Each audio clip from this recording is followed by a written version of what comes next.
সেক্ষেত্রে পশ্চিমা দেশগুলো থেকে আসবে এটাই স্বাভাবিক। তবে সমস্যা হচ্ছে চীন প্রত্যাশা করেছিল সিঙ্গেল ইঞ্জিন ফাইটার দেশটি থেকে ক্রয় করবে বাংলাদেশ। এজন্য 1 দশকের বেশি সময় যাবৎ জে-10 ফাইটার প্রস্তাব দিয়ে যাচ্ছে।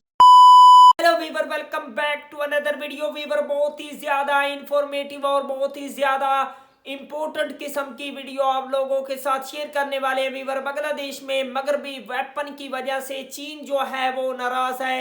बांग्लादेश के आल जो वेपन है वो मगरबी होंगे वीवर। बहुत ही ज़्यादा इंटरेस्टिंग और बहुत ही ज़्यादा इंपॉर्टेंट वीडियो होने वाली है। और अभी तक आप लोगों ने हमारे चैनल को सब्सक्राइब नहीं किया हुआ तो जल्दी से हमारे चैनल को सब्सक्राइब कर लीजिएगा। तो without wasting the time video को स्टार्ट करते हैं। বাংলাদেশ সকল ধরনের সমরাস্ত্র ক্রয়ের ক্ষেত্রে 2018 সাল পর্যন্ত এককভাবে চীনের ওপর নির্ভরশীল ছিল। সামরিক বাহিনীর মোট চাহিদার প্রায় 70% সমরাস্ত্র দেশটি থেকে আসত। তবে রোহিঙ্গা ইস্যুতে চীনের নীরব ভূমিকায় বাংলাদেশকে বিকল্প চিন্তা করতে বাধ্য করে। পরবর্তীতে পশ্চিমা দেশগুলো থেকে সমরাস্ত্র ক্রয় শুরু হয়। সামরিক বাহিনীর আধুনিকায়নে সর্বকালের সেরা পরিকল্পনা ফোর্সেস গোল 2030, যার আওতাধীন একাধিক ভারী সমরাস্ত্র ক্রয় করা হবে। 2009 সালে যখন পরিকল্পনা গ্রহণ করে তখন নিশ্চিত ছিল যে চীন থেকে 80% ভারী সমরাস্ত্র আসবে। 2017 সালে পরিকল্পনা সংশোধন করা হলে সবকিছু অনিশ্চিত হয়ে যায়। তবে আশা করা হচ্ছিল চীন থেকে সাবমেরিন ফ্রিগেটের মতো ভারী সমরাস্ত্র আসবে। এছাড়াও ফাইটার হিসেবে জে-10সি ক্রয় সময়ের অপেক্ষা মাত্র। কিন্তু সময় যত এগিয়ে যাচ্ছে চীন থেকে ভারী সমরাস্ত্র ক্রয়ের সম্ভাবনা তত কমে যাচ্ছে। বিপরীতে ভারী সমরাস্ত্রের প্রায় শতভাগ পশ্চিমা দেশগুলো থেকে আসার সম্ভাবনা এখন প্রবল। পরিস্থিতি ধীরে ধীরে চীনের বাইরে চলে যাচ্ছে। এখন প্রশ্ন হচ্ছে এর ফলে চীনের প্রতিক্রিয়া কী হবে এবং বাংলাদেশ ভুল দিকে এগিয়ে যাচ্ছে কিনা এই বিষয়টি তুলে ধরব আজকের প্রতিবেদনে। সমরাস্ত্র একটি দেশের সার্বভৌমত্ব রক্ষার প্রধান ভিত্তি, তাই একক কোনো দেশের উপর নির্ভরশীল হওয়া মোটেও গ্রহণযোগ্য নয়। এক্ষেত্রে বহুমুখী দেশ থেকে সমরাস্ত্র ক্রয় করা উত্তম, বিশেষ করে ভারী সমরাস্ত্র। তাই চীনের উপর নির্ভরশীলতা কমানো ছিল সময়ের দাবি।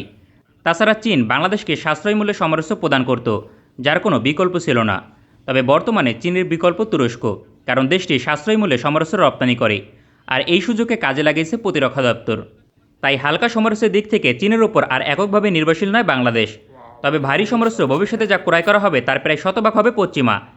এই বিষয়টি নিয়ে চীন বাংলাদেশের উপর নাকশ হতে পারে, কারণ ডাবল ইঞ্জিন বিশিষ্ট মাল্টিরোল কম্ব্যাট এয়ারক্রাফট শতভাগ নিশ্চিত যে পশ্চিমা দেশগুলো থেকে ক্রয় করবে। বিমান বাহিনী ডাবল ইঞ্জিন ফাইটার নিয়ে দেশটির কোনো আপত্তির কারণ নেই, কেননা চীন এই ক্যাটাগরিতে বাংলাদেশের টেন্ডারে অংশগ্রহণ করেনি।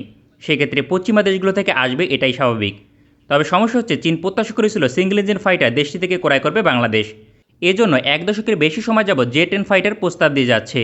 তবে সর্বশেষ পরিস্থিতি অনুযায়ী মার্কিন যুক্তরাষ্ট্র থেকে F-16 ক্রয় করবে এমন সম্ভাবনাই সবচেয়ে বেশি। এখানে চীনের অস্বস্তি কাজ করবে, কারণ ডাবল ইঞ্জিন ফাইটার না হলেও সিঙ্গেল ইঞ্জিন ফাইটার ক্রয়ের টেন্ডার পেতে চেয়েছিল চীন। বর্তমানে বাংলাদেশ চীনের তৈরি F-7 single engine fighter operate করে, তাকে রিপ্লেস করার জন্য নিশ্চিত ছিল চীনের জে-10সি ক্রয় করবে বাংলাদেশ।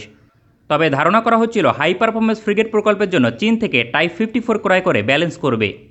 তবে শিপইয়ার্ড নির্মাণ কাজ নেদারল্যান্ডসকে দেওয়ার কারণে সবকিছু বদলে যায়। এই মুহূর্তে হাই পারফরমেন্স ফ্রিগেট প্রকল্প নিয়ে নৌবাহিনী এবং প্রতিরক্ষা দপ্তর ইউরোপ ছাড়া বিকল্প চিন্তা করছে না। এক্ষেত্রে Britain, Netherlands, Italy, France, Germany প্রাধান্য পাবে। তবে সম্ভাবনা বেশি রাজনৈতিক কারণে ব্রিটেন এবং ইটালির। তবে বাণিজ্যিক কারণে জার্মানি শেষ পর্যন্ত চমকে দিতে পারে। ফাইটার প্রকল্পের পর হাই পারফরমেন্স ফ্রিগেট প্রকল্প এক প্রকার নিশ্চিত হাতছাড়া হয়েছে চীনের। এমন অবস্থায় ধারণা করা হচ্ছিল অন্তত একটি ভারী সমরাস্ত্র চীন থেকে ক্রয় করা হবে, যার নাম সাবমেরিন। কারণ সাবমেরিন ঘাটে নির্মাণ কাজ করছে চীনের প্রতিষ্ঠান। পাশাপাশি বর্তমানে বাংলাদেশ নৌবাহিনী চীনের সাবমেরিন অপারেট করে অভ্যস্ত। তাই ধারণা করা হচ্ছিল চীনের U-1 ক্লাস সাবমেরিন ক্রয় করবে বাংলাদেশ। তবে জার্মানি ইঞ্জিন সরবরাহ বন্ধ করায় শেষ পর্যন্ত সাবমেরিন প্রকল্প চীনের হাতছাড়া বলা যায়। তার বিপরীতে ইউরোপীয় সাবমেরিনকেই প্রাধান্য দেবে। সেক্ষেত্রে ভারী সমরাস্ত্র ক্রয়ের দিক থেকে চীনের উপর নির্ভরশীলতা শূন্যর কোঠায় নেমে যাবে। এখন গুরুত্বপূর্ণ বিষয় হচ্ছে চীনকে এতে ক্ষুব্ধ হবে। প্রথমত, বাংলাদেশের বাজারে 40 থেকে 50% সমরাস্ত্র চীন একাই রপ্তানি করবে ভবিষ্যতে, কারণ খুচরা সমরাস্ত্র ক্রয়ের দিক থেকে চীনের বিকল্প পাওয়া সামগ্রিকভাবে প্রায় অসম্ভব। এক্ষেত্রে ট্যাঙ্ক, যে কোনো short range missile, personal gear সহ একাধিক সমরাস্ত্রের প্রধান সরবরাহকারী দেশ চীনই থাকবে। তাছাড়া ফোর্সেস গোল 2030 বাস্তবায়নে বাংলাদেশ প্রায় 10টিরও বেশি সামরিক ঘাঁটি নির্মাণ করছে, যার একটি বিমান ঘাঁটি নির্মাণ করবে ইউরোপীয় দেশগুলোর সহযোগিতায়। অন্যদিকে সবগুলো নির্মাণ করবে চীনের প্রতিষ্ঠান, যার আর্থিক মূল্য সামগ্রিকভাবে $4 বিলিয়ন। সেক্ষেত্রে ফোর্সেস গোল 2030 বাস্তবায়নে $30 থেকে $40 বিলিয়ন ব্যয় হলে চীনে যাবে $10 বিলিয়ন। এই পরিমাণ অর্থ শতকরা 30 থেকে 40%।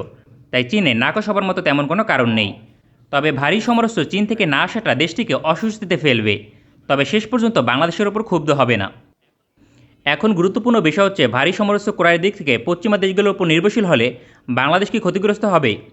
পৃথিবীর যে কোনো একক ব্লকের ওপর নির্ভরশীল হলে অবশ্যই সমস্যার সম্মুখীন হবে বাংলাদেশ, কারণ পররাষ্ট্রনীতির দিক থেকে বাংলাদেশ ব্যালেন্স করে চলে, তাই ভারী সমরাস্ত্র একইভাবে ব্যালেন্স করে আসা উচিত ছিল। তাছাড়া ভারতের মতো আগ্রাসী প্রতিবেশীর মোকাবেলায় চীনের সমরাস্ত্র প্রয়োজন, কারণ ইমার্জেন্সি চীন বাংলাদেশকে সমরাস্ত্র সরবরাহ করবে নিজেদের স্বার্থে। এমন অবস্থায় পশ্চিমা দেশগুলো থেকে ইমার্জেন্সি সমরাস্ত্র পাওয়া সম্ভব নয়। তবে পশ্চিমা দেশগুলো এখন মার্কিন যুক্তরাষ্ট্রের সঙ্গে একজোট নয়, তাই খুব বেশি সমস্যার সম্মুখীন হবে না সামরিক বাহিনী, কারণ যুক্তরাষ্ট্রের সঙ্গে ফ্রান্সের মতাদর্শে ব্যাপক সংঘর্ষ রয়েছে। রাশিয়া ইউক্রেন যুদ্ধে ফ্রান্স নীরব ভূমিকা পালন করার পাশাপাশি বরং রাশিয়ার পক্ষে দাঁড়িয়েছে। ये थी वीवर फुल रिपोर्ट आप लोगों के साथ हमने शेयर की। वीवर चाइना जो है वो नहीं चाहता कि बांग्लादेश जो है वेस्टर्न कंट्री से जो ऑल हैवी किस्म के वेपन है आर्मी के रिलेटेड उनको बाय करे, बल्कि चाइना चाहता है कि बांग्लादेश को हम जो हैं बहुत ही ज़्यादा पावरफुल किस्म के जो वेपन है वो दें, उसमें J-10C जैसा पावरफुल किस्म का फाइटर जेट, और पाकिस्तान भी वीवर बांग्लादेश को बहुत ही ज़्यादा हैवी किस्म का ये जो फाइटर जेट है वो भी देना चाहता है। और वीवर जो बांग्लादेश की अब की गवर्नमेंट है वो चाइना और पाकिस्तान से फाइटर जेट को डेफिनेटली बाय करना चाहेगी। इंशाल्लाह डॉक्टर मोहम्मद यूनुस की जो गवर्नमेंट है वो पाकिस्तान और चाइना से ही ऑल मिलिट्री के जो हैवी किस्म के वेपन है उनको बाय करके बांग्लादेश की जो पावरफुल किस्म की मिलिट्री उसको बनाए, तो वीवर इंशाल्लाह बांग्लादेश की आर्मी बहुत ही ज़्यादा मजबूत होगी। अभी तक आप लोगों ने हमारे चैनल को सब्सक्राइब नहीं किया हुआ तो प्लीज़ जल्दी से हमारे चैनल को सब्सक्राइब कर लीजिएगा। मिलते हैं आपसे नेक्स्ट वीडियो में इंशाल्लाह, तब तक के लिए अल्लाह हाफिज़।